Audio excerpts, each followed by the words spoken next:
အပ္ပမဒတရားကိုမြတ်စွာဘုရားကတရားတွေထဲမှာအမျက်ဆုံးတရားလို့ခေါ်တယ်အပ္ပမဒဆိုတာကောင်းမှုမမေ့တာကောင်းမှုပြုဖို့မမေ့တာဒါအကျေပြန်ဆုံးအဓိပ္ပာယ်ပေါ့သူမပါလို့ရှိရင်ဘယ်ကောင်းမှုမှအလုံးမဖြစ်ဘူးမေ့နေတယ်ဆိုရင်ဒါနရောပြုပြမလား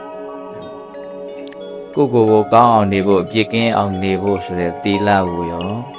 စောင့်တည်ပြမလားတမာတိပညာဘာဝနာလုပ်ငန်းဆိုတာကျတော့ပိုးတောင်ဝေးသွားတယ်အပ္ပမဒဆိုတဲ့စကားလုံးလေးကကုသိုလ်ကောင်းမှုကိုမမေ့တာထို့ထက်ပိုပြီးတော့လေးနဲ့တဲ့အဓိပ္ပာယ်နဲ့ပြောရမယ်ဆိုရင်ကိုယ့်ဘဝကိုမမေ့တာ